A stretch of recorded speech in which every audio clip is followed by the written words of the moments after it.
ৰাতিপুৱাৰ পৰা এটাও ভাড়া পোৱা নাছিলোঁ। মই চিন্তিত হৈ ৰিক্সা ষ্টেণ্ডৰ ফালে চালোঁ। পত্নীৰ মাতটো মোৰ কাণত প্ৰতিধ্বনি হৈ আছিল। আজি সন্ধিয়া কিবা এটা লৈ আহিব। আজি সৰুৱে প্ৰথমবাৰৰ বাবে নৱৰাত্ৰি ব্ৰত ৰাখিছে। হঠাৎ মোৰ ৰিক্সাখনৰ ওচৰলৈ এগৰাকী বৃদ্ধা আহি ক'লে, বোপাই, মোক ঘৰলৈ নিবানে? তেওঁ বৰ দুখীয়া মহিলা আছিল। মনলৈ আহিল যে মই তেওঁক ঘৰত নমাই দিম। কোনে জানে, তেওঁৰ আশীৰ্বাদত হয়তো মই ভাড়া পাওঁৱেই। তেওঁক তেওঁৰ দুৱাৰমুখত নমাই থৈ পিছলৈ ঘূৰি আহিবলৈ ধৰাৰ লগে লগে সন্মুখৰ দৃশ্য দেখি মই থতমত খালোঁ। কাৰণ নৱৰাত্ৰিৰ মাহ আছিল। মানুহৰ ঘৰত বিভিন্ন ধৰণৰ ব্যঞ্জন প্ৰস্তুত কৰা হৈছিল। মন্দিৰ ধুনীয়াকৈ সজাই তোলা হৈছিল। মাতাৰ জাগৰণ আৰু গৰবাৰ প্ৰস্তুতি প্ৰতিটো গলিতে চলি আছিল।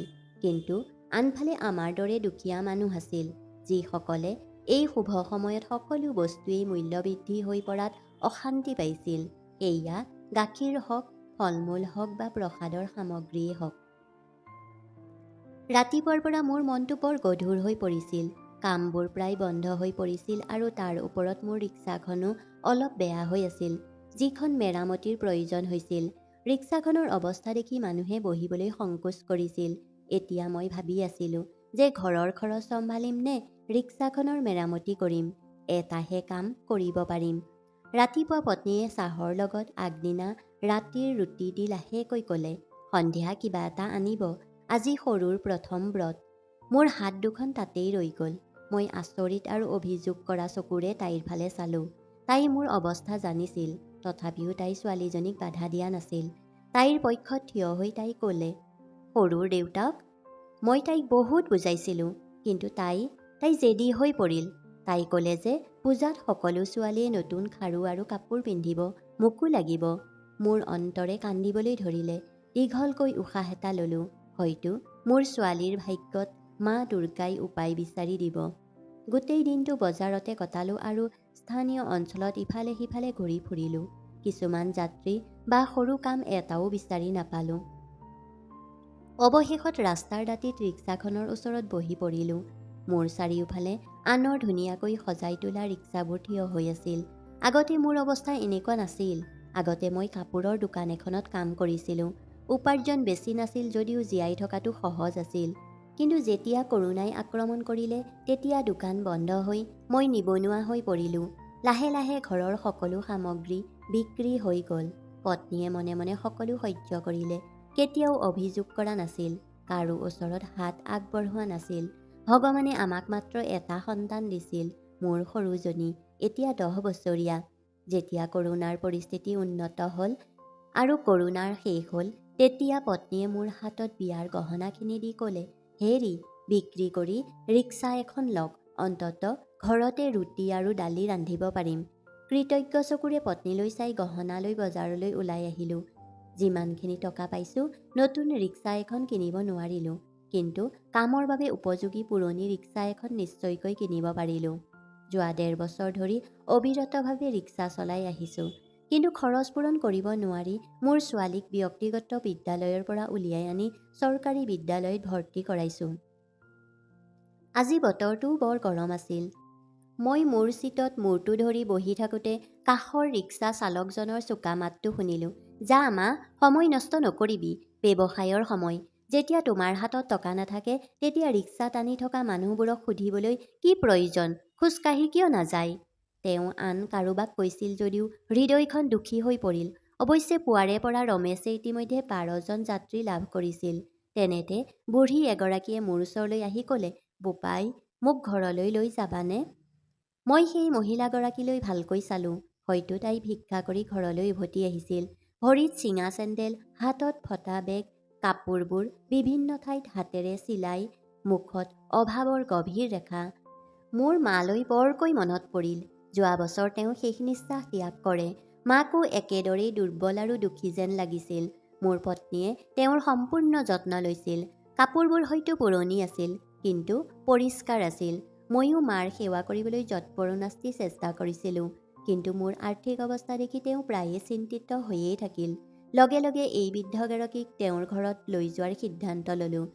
যিয়েই নহওক, এই দুখীয়া মানুহজনীৰ আশীৰ্বাদে কিজানি মোক কিছু জীৱিকাৰ উপায় দিয়ে। লগে লগে ৰিক্সাৰ পৰা নামি বহিবলৈ দি তেওঁ দিয়া ঠিকনাটোৰ ফালে আগবাঢ়িলোঁ। চহৰৰ পৰা আঁতৰত থকা এখন নিৰ্জন কলনীত তেওঁ বাস কৰিছিল, য'ত বেছিভাগ মানুহেই একেই ধৰণৰ দৰিদ্ৰতাত জীৱন কটাবলগীয়া হৈছিল। সেই বুঢ়ী মাক মই তেওঁৰ ঘৰৰ দুৱাৰ মুখত নমাই দিলোঁ। তেওঁ মোৰ মূৰত হাত থৈ মোক আশীৰ্বাদ দিবলৈ ধৰিলে। মই হাঁহি এটা মাৰি ধন্যবাদ জনাই ঘূৰি আহিবলৈ ওলাইছিলোঁ। তেনেতে কঁপি থকা হাত দুখনেৰে মোৰ বাহুত ধৰিলে। মই যাত্ৰী বিচাৰি ইফালে সিফালে চাই আছিলোঁ। ঠিক তেতিয়াই সেই বৃদ্ধাগৰাকীয়ে পুৰণি বেগত হাতখন ভৰাই মোৰ ফালে ভালেমান টকা আগবঢ়াই দিলে। মই আচৰিত হৈ সেই বুঢ়ীজনীলৈ চাই আছিলোঁ। মই না কৰিবলৈ মূৰটো জোকাৰিবলৈ চেষ্টা কৰিলোঁ, কিন্তু তেওঁ হাঁহি এটা মাৰি মোৰ মূৰত হাতখন থৈ ক'লে, বোপাই, মই জানো যে তুমি চিন্তিত। সন্ধিয়াৰ সময় হ'বলৈ ওলাইছে। কিছু সময়ৰ পিছত মাতাৰ আৰতি আৰম্ভ হ'ব। দেখাত তোমাক ব্ৰত ৰাখিছা যেন লাগিছে। এটা কাম কৰা, ঘৰলৈ গৈ পত্নী আৰু সন্তানৰ সৈতে দেৱী মাক পূজা কৰা। যিয়েই নহওক, মই অকলশৰীয়া। মা দুৰ্গাই মোক যি দিছে সেয়া মোৰ বাবে যথেষ্ট। কাইলৈ কি হ'ব সেয়া মাতাই জানে। মায়ে তোমাৰ জীৱনটো সুখ আৰু শান্তি আৰু সমৃদ্ধিৰে ভৰাই তোলক। মোৰ চকুলো ওলাই আহিল। যাক সকলোৱে ভিখাৰী বুলি ভাবিছিল, ইমান ডাঙৰ হৃদয় আছিল যে তেওঁ মোক তেওঁৰ কষ্টোপাৰ্জিত টকা দি আছিল। খন্তেক সময়ৰ বাবে এটা চিন্তা মনলৈ আহিল। এইটো আছিল চান্দা হিচাপে পোৱা ধন। মোৰ পত্নী আৰু ছোৱালীৰ বাবে সেইবোৰৰ পৰা ফল আনিব লাগেনে? কিন্তু পিছ মুহূৰ্তত মোৰ চকুৰ সন্মুখত মোৰ ছোৱালীজনীৰ মুখখন দেখা গ'ল, যি আজি দেউতাকে তাইৰ বাবে ভাল কিবা এটা আনিব বুলি আশাত উপবাস কৰি আছিল। টকাখিনি লৈ বুঢ়ীজনীক অন্তৰেৰে ধন্যবাদ দিলোঁ। তাৰপিছত খৰধৰকৈ বজাৰ পালোগৈ। কিছুমান ফল-মূল, গাখীৰ আৰু মিঠাই লৈ ঘৰ পালোহি। পত্নীয়ে বস্তুবোৰ দেখি বৰ সুখী হৈ পৰিল আৰু লগে লগেই আৰতিৰ বাবে সাজু হ'বলৈ ধৰিলে। মোৰ ছোৱালীজনীও আনন্দৰে আৰতিৰ বাবে প্ৰস্তুতি আৰম্ভ কৰিলে। মোৰ ছোৱালীজনীয়ে আনন্দত জঁপিয়াই আছিল। সন্ধিয়াৰ আৰতিৰ সময় হ'ল। হাত-মুখ ধুই মন্দিৰৰ ফালে আগবাঢ়িলোঁ। মন্দিৰত পূজা পাতল কৰি কিছু সময় মন্দিৰৰ খুঁটা এটাত আউজি বহি থাকিলোঁ। তেনেতে স্থানীয় অঞ্চলৰ শৰ্মাক কিছু মানুহৰ লগত কথা পাতি থকা দেখা গ'ল। তেওঁ গৌৰৱেৰে কৈ আছিল যে নৱৰাত্ৰিৰ আজি প্ৰসাদ আৰু ভোগ মন্দিৰত তেওঁৰ খৰচত বিতৰণ কৰা হ'ব। মই দুখ আৰু অনুশোচনাৰে তেওঁৰ ফালে চালোঁ আৰু ভাবিলোঁ, শৰ্মায়ে উপলব্ধি কৰা হ'লে ভাল আছিল যে এই একেটা স্থানীয় অঞ্চলতে বসবাস কৰা বহু দুখীয়া আৰু দৰিদ্ৰ লোক আছে, যিসকল আচলতে এই দানৰ যোগ্য। যদিহে তেওঁলোকক দেখুৱাই দিয়াৰ পৰিৱৰ্তে এনেবোৰ ঘৰলৈ মনে মনে ৰেচন পঠিয়াব পাৰিলেহেঁতেন, তেতিয়া তেওঁ অধিক পুণ্য লাভ কৰিলেহেঁতেন। মনে মনে তাৰ পৰা উঠি ঘৰলৈ উভতি আহিলোঁ। আৰতিৰ ঘণ্টা বাজিবলৈ ধৰিলে আৰু তিনিওজনে একেলগে পূজা কৰিলোঁ। মোৰ পত্নী আৰু মই আমাৰ ছোৱালীজনীক নিজৰ হাতেৰে ফল-মূল খাবলৈ দিলোঁ। তাৰপিছত পকেটৰ পৰা 100 টকা উলিয়াই ছোৱালীজনীৰ হাতত দি ক'লোঁ, সৰু, এইটোৱেই তোমাৰ পুৰস্কাৰ। মোৰ ছোৱালীজনী ইমানতেই বৰ সুখী হৈ পৰিল। তাৰপিছত মাক জীয়েক দুয়ো আৰতিৰ বাবে মন্দিৰলৈ যাবলৈ ধৰিলে। ময়ো পূজাৰ অন্তত আকৌ মন্দিৰ পালোগৈ।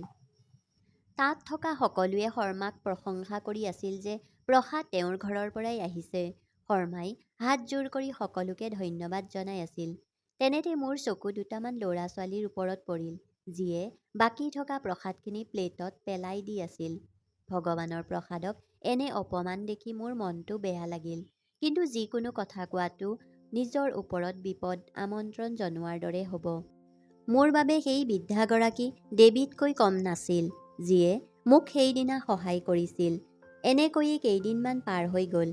এদিন মই যাবলৈ লওঁতেই সন্মুখৰ পৰা বেগেৰে অহা গাড়ী এখনে মোৰ ৰিক্সাখন বেয়াকৈ খুন্দা মাৰিলে। যাত্ৰীজন সামান্য আঘাত পাইছিল যদিও মোৰ দুয়োখন ভৰি বেয়াকৈ আঘাত হৈছিল। মানুহে মোক হস্পিতাললৈ লৈ গ'ল। তাতো কিছুমান মানুহে মোক সহায় কৰিছিল। মই মোৰ পুৰণি ৰিক্সাখনক লৈ বেছি চিন্তিত হৈ পৰিছিলোঁ, যিখন মোৰ ঘৰৰ সহায়ক আছিল। কোনোবাই মোৰ পত্নীকো খবৰ দিলে। তাই কান্দি কান্দি হস্পিতাল পালেগৈ। মোৰ অৱস্থা দেখি তাইৰ হৃদয়খন ভাঙি গ'ল। অপাৰেশ্যন হ'ব লাগিছিল যদিও আমাৰ হাতত একো নাছিল। পত্নীয়ে আত্মীয়ৰ পৰা সহায় বিচাৰিবলৈ ধৰিলে, কিন্তু নৱৰাত্ৰি আৰু দীপাৱলীৰ অজুহাত দি সকলোৱে সহায় কৰিবলৈ অস্বীকাৰ কৰিলে। চিকিৎসালয়ৰ কৰ্মচাৰী এজন দানী ব্যক্তিৰ সহায়ত মোৰ অস্ত্ৰোপচাৰ কৰিলে। কিন্তু উপযুক্ত যত্ন আৰু পুষ্টিৰ অভাৱত মোৰ ভৰিত সংক্ৰমণ বিয়পি পৰিল। ঔষধবোৰ ইমানেই দামী আছিল যে আমি কিনিব পৰা নাছিলোঁ। কিছুদিনৰ পাছত হস্পিটালখনে এতিয়া ঘৰলৈ যাব পাৰিম বুলি কৈ আমাক ডিছচাৰ্জ দিলে, কিন্তু সাৱধান হ'ব লাগিব বুলি ক'লে। এতিয়া মই বিচনাত পৰি আছিলোঁ। এই সকলোবোৰ দেখি মোৰ সৰু ছোৱালীজনীয়ে ভয় খাইছিল। মোৰ পত্নী অনিতাই স্থানীয় মহিলাসকলৰ পৰা সহায় বিচাৰিছিল। চৰকাৰী শাৰীত ৰেচনৰ বাবে থিয় দিছিল, কিন্তু ক'ৰো পৰাও কোনো সহায় নাপালোঁ। তাই আছিল এগৰাকী সাধাৰণ নাৰী।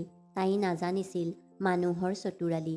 বহু সময় সহায় কৰাৰ নামত মানুহে তাইক ঠাট্টা কৰিছিল বা অপমান কৰিছিল, আৰু তাই কান্দি কান্দি উভতি আহিছিল। এই কৰুণ কষ্টৰ পৰা সকাহ পাবলৈ দিনে নিশাই ভগৱানৰ ওচৰত প্ৰাৰ্থনা কৰি থাকিলোঁ। স্থানীয় মন্দিৰৰ পুৰোহিতে আমাৰ পৰিস্থিতিৰ কথা জানিছিল। নৱৰাত্ৰিৰ সময়ত মা দুৰ্গা পূজাৰ পিছত বাকী থকা ভোগ আৰু প্ৰসাদ আমালৈ পঠিয়াই দিছিল। এদিন মোৰ পত্নী অনিতাক ক'লোঁ, হৰিৰামৰ ঘৰলৈ গৈ তেওঁৰ পত্নীৰ লগত কথা পাতিবলৈ। হৰিৰাম আমাৰ স্থানীয় অঞ্চলৰ এজন ধনী আৰু দানী ব্যক্তি আছিল। ইতিমধ্যে বহু ঘৰৰ পৰা খালী হাতেৰে উভতি অহাৰ বাবে অনিতাই এই কথা শুনি বৰ দুখী হৈ পৰিল। কিন্তু মই জোৰ দি পঠালোঁ, কাৰণ মই শুনিছিলোঁ যে হৰিৰামে এইবাৰ নৱৰাত্ৰিৰ সময়ত মন্দিৰবোৰত বহু বেছি দান কৰিছে। মই আশাবাদী আছিলোঁ যে যদি তেওঁ মোক মাত্ৰ কেইহাজাৰমান টকাৰ ৰেচন বা মোৰ ঔষধেৰে সহায় কৰিব পাৰে, তেন্তে মই হয়তো আৰোগ্য হ'ম। অনিতা যোৱা বহু সময় হ'ল। সৰুৱে মোৰ ওচৰতে খেলি আছিল। হঠাৎ দুৱাৰখন খোল খালে। অনিতা ঘৰত প্ৰৱেশ কৰাৰ অৱস্থাটো দেখি মোৰ আত্মা কঁপি উঠিল। তাইৰ খোজ কঢ়াত স্পষ্ট কঁপনি। তাইৰ আউলি বাউলি চুলি আৰু অসংযত কাপোৰ তাইৰ চাদৰৰ তলৰ পৰা স্পষ্টকৈ দেখা গৈছিল। তাই কঁপি কঁপি মোৰ ওচৰলৈ আহি তাই থিয় হৈ তাৰ পিছত মুঠিটো মেলি তাত গুজি থোৱা 1000 টকা মোৰ সন্মুখত পেলাই দি কান্দি কান্দি ৰুমত বন্ধ হৈ পৰিল। সৰুৰ সন্মুখত তাইক একো সুধিব নোৱাৰিলোঁ। মোৰ হৃদয়খন বেয়াকৈ কঁপি উঠিছিল। কিবা এটা হ'ব বুলি ভয় লাগিছিল। লগে লগে সৰুজনীক ক'লোঁ, তুমি অলপ সময় কাষৰ মাহীৰ ঘৰলৈ যোৱা, তেওঁৰ নাতিনীৰ লগত একেলগে খেলা। তাইও বহুদিন ঘৰত বন্ধ হৈ থকাত বিৰক্ত হৈছিল, গতিকে অনুমতি পোৱাৰ লগে লগে তাই শকুন্তলা মাহীহঁতৰ ঘৰলৈ গ'ল। অনিতাই মোক সহায় কৰি বিচনাৰ পৰা তুলিছিল, কিন্তু সেই সময়ত মই বহুত সাহস গোটাই বিচনাৰ পৰা তললৈ নামি মোৰ দুৰ্বল শৰীৰটো দুৱাৰখনৰ ওচৰলৈ টানি লৈ গ'লোঁ। দুৱাৰত জোৰেৰে খুন্দা মাৰি অনিতাক মাতিবলৈ ধৰিলোঁ, কিন্তু ভিতৰৰ পৰা মাথো তাইৰ কান্দি থকা শব্দহে আহিছিল। মই কান্দি কান্দি অনুৰোধ কৰিবলৈ ধৰিলোঁ, অনিতা, তোমাক ভগৱানৰ শপত, তোমাৰ ছোৱালীৰ শপত, দুৱাৰখন খুলি দিয়া। কি হৈছে কোৱা? মোৰ হৃদয়খন দুখত ফাটি যাব ধৰিছে। কিছু সময়ৰ বাবে নিস্তব্ধতা আছিল। তেতিয়া হঠাৎ দুৱাৰখন খোল খালে। কোঠাটোত সোমোৱাৰ লগে লগে তাইৰ ফাটি যোৱা চোলা, ডিঙিত চিন আৰু আঘাতপ্ৰাপ্ত হাতৰ বাহুটোত মোৰ সন্মুখত আছিল। নৱৰাত্ৰিৰ সময়ত তাই সেই পশুবোৰৰ ঘৰলৈ গৈছিল। এতিয়া মোক একো কোৱাৰ প্ৰয়োজন নাছিল। মই সকলো বুজি পাইছিলোঁ। মাটিত পৰি তাই বেয়াকৈ কান্দিবলৈ ধৰিলে। মই যেতিয়া তাইক সাবটি ধৰিলোঁ, তেতিয়া তাই ভেকুৰি ভেকুৰি ক'বলৈ ধৰিলে, হৰিৰামৰ ঘৰৰ মহিলাসকল ক'ৰবাত ওলাই গৈছিল। চাকৰজনে মোক এই কথা কোৱা নাছিল। মই যেতিয়া মানুহজনক লগ কৰিবলৈ যোৱাৰ কথা ক'লোঁ, তেতিয়া তেওঁ মোক ড্ৰয়িং ৰুমত বহিবলৈ দি মনে মনে গুচি গ'ল। কিছু সময়ৰ পাছত হৰিৰাম আহিল। মই যেতিয়া তেওঁক সহায় বিচাৰিলোঁ, তেতিয়া তেওঁ চাকৰজনক ক'লে, বাহিৰৰ পৰা দুৱাৰখন বন্ধ কৰি দে, আৰু সি মোক ক'বলৈ ধৰিলে যে সি মোক সহায় কৰিব। মই যিমান বিচাৰোঁ। এই কথা কৈ অনিতাই কান্দিবলৈ ধৰিলে। মোৰ এনে লাগিল যেন প্ৰাণবায়ু মোৰ শৰীৰৰ পৰা ওলাই গৈছে। তাই আৰু ক'লে, পলাই যাবলৈ বহুত চেষ্টা কৰিলোঁ, কিন্তু দুৱাৰখন বন্ধ হৈ আছিল। ভগৱানৰ শপত, এই ক্ষেত্ৰত মোৰ কোনো সন্মতি নাছিল। মোৰ যদি কিবা ধাৰণা থাকিলহেঁতেন, তেন্তে মই দুৱাৰৰ মুখৰ পৰাই উভতি আহিলোহেঁতেন। মই মোৰ জীৱনৰ 10 বছৰ মোৰ পত্নীৰ সৈতে পাৰ কৰিছিলোঁ। মই জানিছিলোঁ যে তাই তেনেকুৱা একো কাম কৰিব নোৱাৰে। কিন্তু মই দুখীয়া আছিলোঁ। মই কিবা ক'লে মোক কোনেও বিশ্বাস নকৰিব, আৰু বিপৰীতে মোৰ পত্নীৰ সন্মান এক দৃশ্যত পৰিণত হ'ব। আজি অনিতাক পশুটোৰ ঘৰলৈ নপঠিয়া হ'লে ভাল আছিল। সেই দুৰ্ঘটনাত মই নিজেও মৃত্যু হোৱা হ'লেই ভাল আছিল। অসহায়তা আৰু অনুশোচনাত মই কান্দিবলৈ ধৰিলোঁ। কিছু সময়ৰ পাছত সৰু ঘৰলৈ উভতি আহিল। মাক দেউতাকক এনেকৈ কান্দি থকা দেখি তাই ভয় খাই জোৰেৰে কান্দিবলৈ ধৰিলে। আমাৰ চিঞৰ শুনি ওচৰতে থকা শকুন্তলা মাহী আমাৰ ঘৰলৈ আহিল। অনিতাৰ অৱস্থা দেখি তেওঁৰ হৃদয়খন বিষাদত ডুব গ'ল। মই মূৰ তল কৰি বহি আছিলোঁ। মোৰ মূৰত হাতখন থৈ ক'লে, বিনোদ, তোমাৰ অৱস্থা দেখি মোৰ বৰ দুখ লাগে। মোক কোৱা, স্থানীয় তিৰোতাসকলক ফোন কৰি মাতোঁ আৰু সেই পশুটোক এটা শিক্ষা দিওঁ, যিজনে প্ৰতি বছৰে তীৰ্থযাত্ৰাত যায়, মন্দিৰত দান দিয়ে, কিন্তু আন বোৱাৰীৰ সন্মানত হাত দিয়ে। এই কথা শুনি অনিতাই হাত জোৰ কৰি কান্দি কান্দি ক'লে, মাহী, শপত খাইছোঁ এই কামটো নকৰিব, নহ'লে এই মানুহবোৰে আমাক এই ঠাইৰ পৰা বাহিৰ কৰি দিব। মোৰ মাত্ৰ এজনী ছোৱালী আছে, কাইলৈ তাইৰ সম্পৰ্কত আঙুলি উঠিব। ভোক, ৰোগ, দৰিদ্ৰতাত মই সহ্য কৰিব পাৰিম, কিন্তু অসন্মান নহয়। আন কোনো বাট বাকী নাথাকিলে আমাৰ তিনিওজনেই আমাৰ জীৱন শেষ কৰি দিম। অনিতাৰ কথা শুনি আমাৰ ওচৰতে কিছু সময় বহি সান্তনা দিলে মাহীয়ে। তাৰপিছত ঘৰলৈ গ'ল। সন্ধিয়া পুতেকৰ লগত তেওঁ অলপ আটা, ভাত, দালি আৰু তেল লৈ আহিছিল। অনিতাক বহুত সাহস দি ক'লে, অনিতা, তুমি ভাঙি যোৱা নাই, পৰিস্থিতি বেয়া হৈ গৈছে, এইবোৰো এদিন সলনি হ'ব। গোটেই ৰাতি আমাৰ চকুত টোপনি নাছিল। অনিতাই কান্দি কান্দি সাৰ পাই পূজাৰ সাজু কৰিবলৈ ধৰিলে।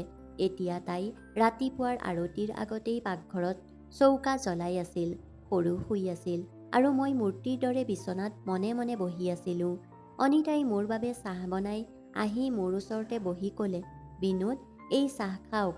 আপোনাৰ মৌনতাই মোৰ প্ৰাণ কাঢ়ি নিব। অনুগ্ৰহ কৰি কিবা এটা কওক। মোৰ কাৰণে সন্মান হেৰুৱাই পেলোৱা পত্নীৰ ফালে মই দুখেৰে চালোঁ। মই কেনেকুৱা অসহায় মানুহ আছিলোঁ, যাৰ পিছতো তাই সুৰক্ষিত নাছিল। মই তাইৰ হাতত হাত থৈ তাইক সান্তনা দিলোঁ। অনিতা, মই তোমাক বেয়াকৈ ভবা নাই। মোৰ অৱস্থাৰ বাবে লাজ পাইছোঁ আৰু তোমাক সিহঁতৰ ঘৰলৈ পঠিয়াব নোৱাৰা হ'লে ভাল আছিল। আমি দুয়ো কিছু সময় মনে মনে বহি থাকিলোঁ। অলপ সময়ৰ ভিতৰতে মন্দিৰৰ পৰা ঘণ্টাৰ শব্দৰ প্ৰতিধ্বনি হৈ আৰতি আৰম্ভ হ'ল। এতিয়া কি কৰিব লাগিব মই সিদ্ধান্ত লৈছিলোঁ। পিছদিনা ৰাতিপুৱা সৰু শকুন্তলা মাহীৰ ওচৰত থৈ ক'লোঁ, চিকিৎসাৰ বাবে চিকিৎসালয়লৈ যাম। তাত দীঘলীয়া শাৰী হ'ব, হয়তো আহোঁতে গধূলি হ'ব পাৰে। সিহঁতে আনন্দৰে মোৰ ছোৱালীজনীক ৰাখিলে। অনিতা সম্পূৰ্ণ নিমাত হৈ পৰিল। মই ঘৰৰ পৰা ওলাই অনিতাৰ সহায়ত ৰিক্সাখনত বহিলোঁ। আমাৰ গন্তব্যস্থান আছিল ৰাস্তাৰ কাষত বহুতে বহি ভিক্ষা কৰা অঞ্চল এটাৰ। আমি তাত উপস্থিত হৈ নামি অহাত অনিতাই মোৰ ফালে আচৰিত হৈ চাবলৈ ধৰিলে। তাৰপিছত সম্পূৰ্ণ নিমাত হৈ পৰিল। মোৰ অৱস্থাটো সকলোৰে বাবে স্পষ্ট আছিল। স্বাস্থ্যৰ অৱনতি ঘটা, পুৰণি বেণ্ডেজৰ পৰা ঘাঁ আৰু তেজ লিক হোৱা। আমি দুয়ো পতি পত্নী দুয়ো তলমূৰ কৰি কিছু সময় বহি থাকিলোঁ। পথচাৰীয়ে আমাৰ সন্মুখত মেলি দিয়া ৰুমালত টকা দিবলৈ ধৰিলে। অনিতাই যেন লাজতে মৰি যাব বিচাৰিছে। মই নিজেই হাত মেলি দিছিলোঁ। দুয়োজন তেতিয়াও নিমাত হৈ আছিলোঁ। এনেকৈ বহি থকাৰ সময়ত ইতিমধ্যে সন্ধিয়া হৈছিল। আশা কৰাতকৈ আমি অধিক দান পালোঁ। এই মুহূৰ্তটো যিকোনো পৰিষ্কাৰ আৰু সন্মানীয় ব্যক্তিৰ বাবে অতি বেয়া, যেতিয়া তেওঁ কাৰোবাৰ সন্মুখত হাতখন আগবঢ়াব লাগে। কিন্তু এইয়াই আছিল আমাৰ পৰিস্থিতি। কালিলৈকে শুকান ৰুটি খাই থকা সকল দুৰ্ঘটনাৰ পিছত ভিখাৰী হৈ পৰিছিল। কিন্তু অন্ততঃ কোনোবা পশুৰ হাতত মোৰ সন্মান হেৰুৱাই পেলোৱাতকৈ লাখ গুণ ভাল আছিল। আমি মনে মনে আমাৰ ঘৰলৈ উভতি আহিলোঁ। শকুন্তলা মাহী আমাৰ বাবে অপেক্ষা কৰি আছিল। অনিতাই সৰুক লগত লৈ আহিছিল। বহুদিনৰ মূৰত আমাৰ হাতত পূৰ্ণ আহাৰ খাবলৈ পইচা আছিল আৰু অলপমান বাকী আছিল। এই ক্ৰম সমগ্ৰ নৱৰাত্ৰিত চলি থাকিল। কেতিয়াবা সৰুজনীক শকুন্তলা মাহীৰ ওচৰত থৈ আহিছিলোঁ আৰু কেতিয়াবা তাইক লগত লৈ গৈছিলোঁ। মই জানিছিলোঁ যে ইয়াৰ ফলত মোৰ ছোৱালীজনীৰ মনৰ ওপৰত নেতিবাচক প্ৰভাৱ পৰিব, কিন্তু অনিতাই তাইক বুজাই দিছিল যে এই বিষয়ে যে তাই কাকো একো নকয়। এদিন আমি তিনিওজন, মই, অনিতা আৰু সৰু, ফুটপাথত বহি আছিলোঁ। ঠিক তেতিয়াই আমাৰ সন্মুখত এখন গাড়ী ৰৈ গ'ল। তাৰ পৰা নামি অহা মানুহজনক দেখি মই থতমত খালোঁ, কাৰণ তেওঁ হৰিৰামৰ ডাঙৰ ল'ৰা। তেওঁ চাগে কিবা কামৰ বাবে তালৈ আহিছিল। লগে লগে সি মোবাইলটো উলিয়াই মোৰ আৰু অনিতাৰ ফটো তুলিবলৈ ধৰিলে। তাত উপস্থিত থকা মানুহবোৰে যেতিয়া তেওঁক ৰখাবলৈ চেষ্টা কৰিলে তেতিয়া তেওঁ তৰ্ক কৰিবলৈ ধৰিলে আৰু ক'লে, এই মানুহজন আমাৰ ঠাইৰ, স্থানীয় লোকে তেওঁক বহুত সহায় কৰে। মোৰ দেউতাই নিজেই তেওঁৰ পত্নীক চিকিৎসাৰ বাবে টকা দিছিল, কিন্তু এই মানুহজনে ইচ্ছাকৃতভাৱে ইয়াত বহি ভিক্ষা খুজিছে, যাতে ভিক্ষা কৰি জীৱিকা নিৰ্বাহ কৰিব পাৰে। তেওঁৰ কথা শুনাৰ পিছত কিছুমান মানুহে আমাক গালিগালাজ পাৰিবলৈ ধৰিলে আৰু কিছুমানে তেওঁক বাধা দিবলৈ চেষ্টা কৰিলে। মানুহে বুজাই বঢ়াই তেওঁক তাৰ পৰা আঁতৰাই দিলে। এতিয়া মানুহে আমাৰ ফালে সন্দেহৰ দৃষ্টিৰে চাবলৈ ধৰিলে। মোৰ সকলো মেডিকেল ৰিপৰ্ট আছিল। মই তাত থিয় হৈ থকা সকলো মানুহকে ক'লো যে মই চখতে ভিক্ষা কৰা নাই। স্থানীয় মানুহে আমাক সহায় কৰিলেও বিনিময়ত মোৰ পত্নী আৰু কন্যাৰ লগত বহুত বেয়া ব্যৱহাৰ কৰে। মোৰ অপাৰেশ্যনৰ বাবে টকা জমা নকৰিলে মোৰ দুয়োখন ভৰি কাটি পেলোৱাৰ আশংকা আছে। ইচ্ছা কৰিলেও তাত উপস্থিত থকা মানুহখিনিক ক'ব নোৱাৰিলোঁ যে আমাক অপমান কৰি যোৱা সেই ল'ৰাজনৰ দেউতাকে মোৰ পত্নীৰ লগত কি বেয়া আচৰণ কৰিলে। ইফালে এখন গাড়ী আহি তাতেই ৰৈ গ'ল। তাৰ পৰা নামি আহিল এগৰাকী যুৱতী। তাই তাত গোট খোৱা মানুহবোৰক ক'বলৈ ধৰিলে, আপোনালোকে কি নাটক সৃষ্টি কৰিছে? এজন দুখীয়া মানুহৰ অসহায়তাৰ কথা শুনিছেনে? ইয়াৰ পৰা আঁতৰি যাওক। মহিলাগৰাকীয়ে কোৱা কথা শুনি সকলো তাৰ পৰাই গুচি গ'ল। মহিলাগৰাকীয়ে অনিতাক ক'লে, কোনোবাই মোক ইয়ালৈ পঠিয়াইছে আপোনালোকক সহায় কৰিবলৈ, আহক মোৰ লগত আহক। এই কথা শুনি মই আৰু মোৰ পত্নীয়ে আচৰিত হৈ ইজনে সিজনৰ ফালে চালোঁ আৰু তাৰ পিছত আমি তেওঁৰ লগত খোজ কাঢ়িবলৈ ধৰিলোঁ। তেওঁ আমাক তেওঁৰ গাড়ীত লৈ গ'ল। গাড়ীখন খুব ডাঙৰ ঘৰ এটাৰ সন্মুখত ৰৈ গ'ল। আমি তিনিওজনে থতমত খাই সেই বিলাসী ঘৰটোলৈ চাই আছিলোঁ। আমি ভিতৰ পাওঁতে তাত বহি আছিল এগৰাকী বৃদ্ধা, যাক দেখি মই আচৰিত হৈ পৰিলোঁ। সেইদিনা ভিক্ষা খুজি মোৰ ৰিক্সাত বহি নিজৰ ঘৰলৈ যোৱা সেই একেজনেই অতি দুখীয়া মহিলা আছিল আৰু সেইদিনা মোক বহুত টকা দি ক'লে যে কেইদিনমানৰ পিছত তোমাৰ জীৱনটো সলনি হ'ব। বৃদ্ধাগৰাকীয়ে মোক চাই হাঁহি হাঁহি মোৰ ওচৰলৈ আহি মোৰ মূৰত হাতখন থৈ মানুহজনীক ক'লে, শালিনী, এইজনেই ডেকা ল'ৰা যিজনে মোক সেইদিনা ঘৰলৈ লৈ গৈছিল। শালিনী নামৰ মহিলাগৰাকীয়ে আমাক আন্তৰিকতাৰে ধন্যবাদ জনালে আৰু তেওঁ কোৱা কথাখিনি শুনি মোৰ আচৰিত লাগিল। বাস্তৱত বৃদ্ধাজনী ভিক্ষাৰী নাছিল যদিও সতীয়া পুতেকে স্বামীৰ মৃত্যুৰ পাছত তেওঁক ঘৰৰ পৰা বাহিৰ কৰি দিছিল, সকলো বস্তুৰ পৰা বঞ্চিত কৰিছিল। এই কাৰণতে তেওঁ ভিক্ষা খুজিবলৈ ধৰিলে আৰু তাৰ পিছত পুনৰ পুৰণি ঘৰত থাকিবলৈ গ'ল। বিয়াৰ পিছত স্বামীৰ কৰ্মসূত্ৰে ভাৰতৰ বাহিৰত যোৱা সেই বৃদ্ধাগৰাকীৰ আচল কন্যা আছিল শালিনী। যিদিনা মই সেই বুঢ়ী মাকক তেওঁৰ ঘৰত থৈ আহিছিলোঁ, ঠিক পিছদিনাই শালিনীয়ে মাকক বিচাৰি পুৰণি ঘৰ পালেহি আৰু তাই মাকক নিজৰ স্বামীৰ ঘৰটোলৈ লৈ গ'ল। তেওঁ ছোৱালীজনীক ক'লে যে এদিন তেওঁৰ স্বাস্থ্যৰ অৱনতি ঘটিছিল আৰু ঘৰলৈ উভতি যাবলৈ অটো বা আন কিবা উপায় বিচাৰিছিল, কিন্তু কোনেও তেওঁক লৈ যাবলৈ সাজু হোৱা নাছিল। তেতিয়াই মই তেওঁক মোৰ ৰিক্সাত লৈ ঘৰত থৈ আহিলোঁ। তেওঁৰ উদ্দেশ্য আছিল পিছদিনা মোক বিচাৰি গোটেই জীৱনৰ জমা টকাৰ কিছু অংশ মোক দিব, কিন্তু দুদিন ধৰি তেওঁ বিচনাৰ পৰা উঠিব নোৱাৰিলে।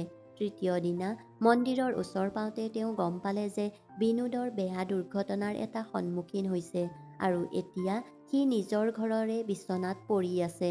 এই কথা শুনি মাক জীয়েক দুয়ো মোক বিচাৰিবলৈ ধৰিলে, কিন্তু তেতিয়ালৈকে মোৰ অৱস্থা ইমানেই বেয়া হৈ পৰিছিল যে মন্দিৰৰ বাহিৰত ভিক্ষা খুজিবলৈ বাধ্য হৈছিলোঁ।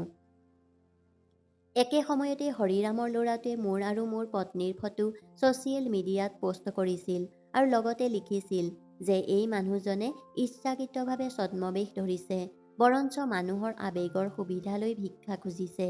এনে প্ৰবঞ্চকৰ পৰা সাৱধান হওক আৰু তেওঁলোকৰ দৰে ভুৱা মানুহক সহায় কৰি প্ৰকৃত আৰ্তজনৰ অধিকাৰ কাঢ়ি নিনিব। এই খবৰ অতি কম সময়ৰ ভিতৰতেই ছ'চিয়েল মিডিয়াত বিয়পি পৰিল। শালিনীয়ে যেতিয়া মোৰ ফটোখন মাকক দেখুৱাইছিল, তেতিয়াই মাকে লগে লগে মোক চিনি পাই জীয়েকক ক'লে, সেইদিনা মোক সহায় কৰা মানুহজনেই এইজন। আৰু তেনেকৈয়ে আমাক বিচাৰি শালিনীয়ে সেই ঠাই পালেগৈ।